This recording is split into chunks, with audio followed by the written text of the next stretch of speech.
Alright, we're going to start with some Pythagorean theorem warm-up, and then I'm going to show you a quicker way of simplifying radicals than you have ever done before. Alright, so my first example here says one leg of a right triangle is 6 inches and the other leg is 8 inches. What is the length of the hypotenuse? So let's draw a picture real quick to represent this. I've got one leg is 6, the other is 8. What is the length of my hypotenuse? So right here, I want to know what that C is. So I was given an A and a B, so all we need to do is plug that into our formula. And that's how I get 6 squared plus 8 squared equals C squared. I go ahead and I solve those squares, and I get 36 plus 64 equals C squared. 36 plus 64 is 100, but that equals C squared. I just want C, so go ahead and take the square root of that. So C equals 10. There you go. And that makes sense because my hypotenuse should be the longest side and 10 is longer than the other two. Let's try this other one now. This one's telling me about a rectangle and the diagonal of it is 26 inches. I also know the width of it is 10, so how long is this other side? So a rectangle makes two right triangles. We only need to look at one of them, so I'm going to look at this top one right here. And I need to find this length right here. I'm going to call it A because it's a missing leg. I'm going to call this one B, and of course our hypotenuse is C. So I have A squared plus B squared equals C squared. So I have A squared plus 10 squared equals 26 squared. So 10 squared is 100, and 26 squared is 676. All I have to do is subtract my 100, and A squared equals 576. Now I want A, not A squared, so I need to go ahead and take that square root. Now if you don't know that one off the top of your head, you can put it in your calculator really quickly. Remember that is second x squared, which will bring up our square root.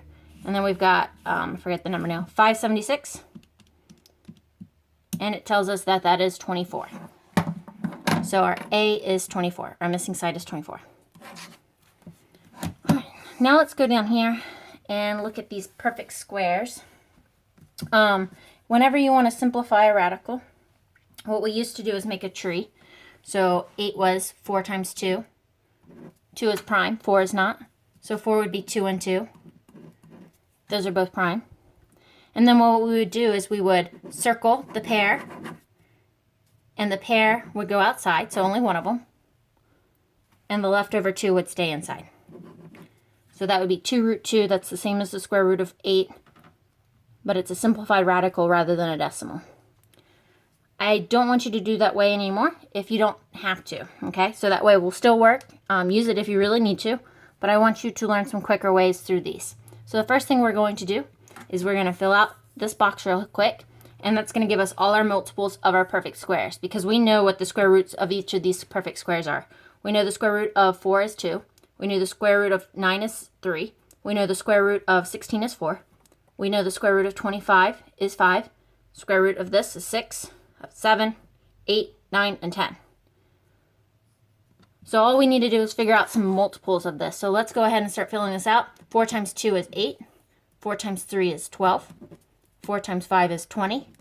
4 times 6 is 24. 4 times 7 is 28. And 4 times 8 is 32. So go ahead and pause the video for a bit and go ahead and fill out the rest of the table on your own. And then unpause it when you're ready to move on. Alright, hopefully you paused it. And let's go on to 24. Now what we need to do is figure out what multiple of our square roots, so our perfect squares here, make up 24. So you're thinking of multiples of the square roots. So the first one I'm thinking of is right here already on the screen. And 24 is 4 times 6.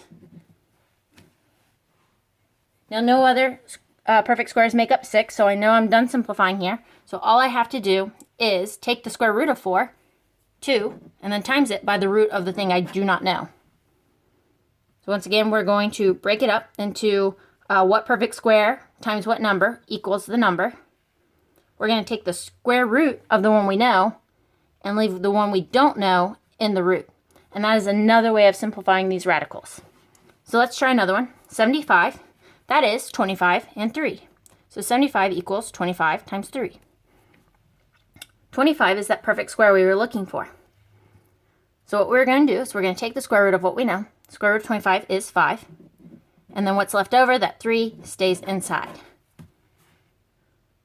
Starting to get the hang of this? Next one, 200. We're looking for a perfect square that goes into that. Now some people might be thinking 25 again, but we want to think the biggest perfect square that goes into that.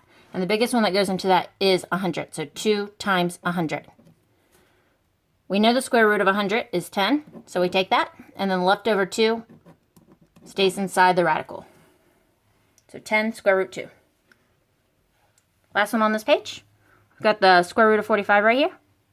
And what we want to do is figure out a perfect square that goes into that. And I'm thinking 9 times 5. So 9 is our perfect square. So we know the square root of that is 3. And then our leftover 5 goes inside. So the idea here is we won't have to do a lot of work.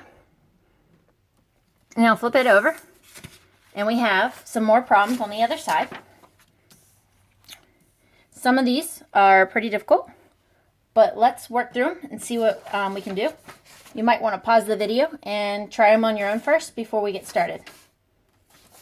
So 200 should be easy. We just did that one. Hopefully you remember. That is 2 times 100, so 10 root 2. But I also want to do this one an alternate way because some of you are probably thinking 25 times 8. If you are thinking 25 times 8, you can't actually stop there because 8 is 4 times 2. So you have another perfect square hidden in that 8 that you had. So if you didn't break it down all the way, you would have to say the square root of 25, 5, times the square root of 4, 2, and then leave your leftover 2 here inside. So the last step here, you would multiply and you get 10 root 2, just like we did on the other side, but that is an alternate way through this. All right. Now let's try number 3 down here, 54. I'm thinking 9 times 6. So when I go to simplify this, the square root of 9 is 3, leftover 6 inside. So how is this next one different? They have the same root, but we've got this 8 outside. So the only thing that changes is after you simplify this radical, so you have 3 root 6, you multiply it by 8. So your final answer is going to be 24 root 6. And that's it. So when you have a number outside, just multiply whatever you simplify by that number. So let's try that one for number 7. But 256 is a perfect square, so we can actually go ahead and take the square root of that. 256 is 16. So all this is 16. And then we already had that negative 2 outside. So this one's a whole number, negative 32. Let's go over to the second column. We've got 112. You might have to flip over and look at your chart. Think of what perfect square could go into 112. And it ends up being 16 times 7. So we're going to write this as 4 root 7. So the square root of 16 was 4. That 7 was left over outside.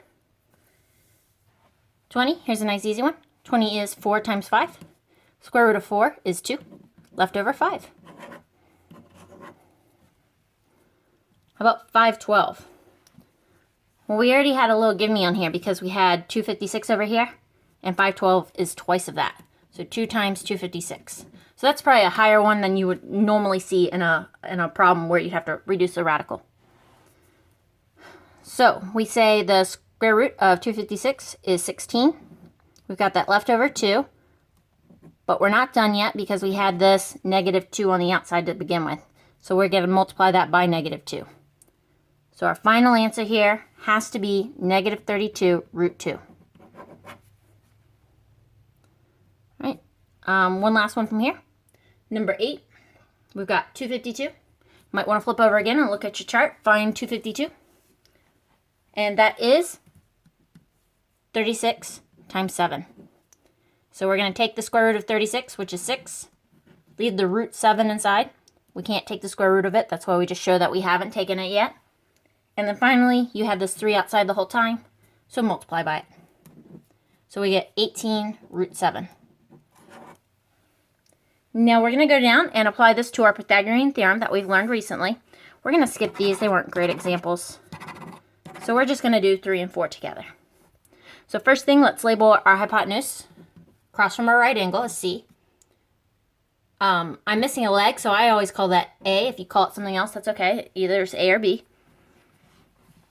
And now let's set up our theorem. So A squared plus B squared equals C squared.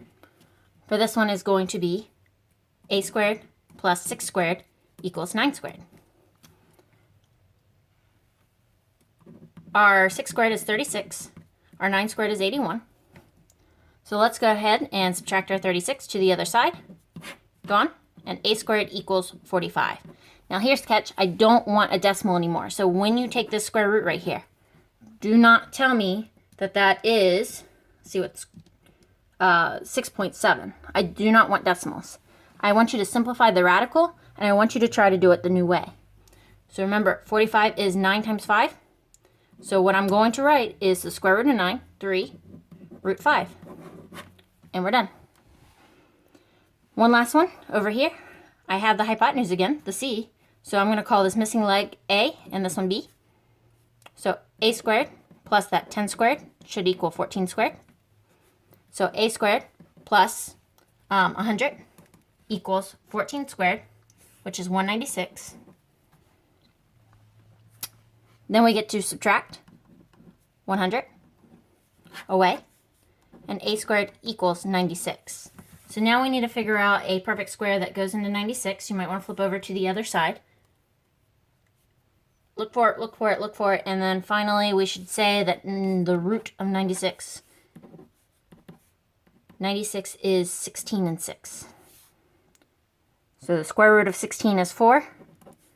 Leftover 6 stays inside.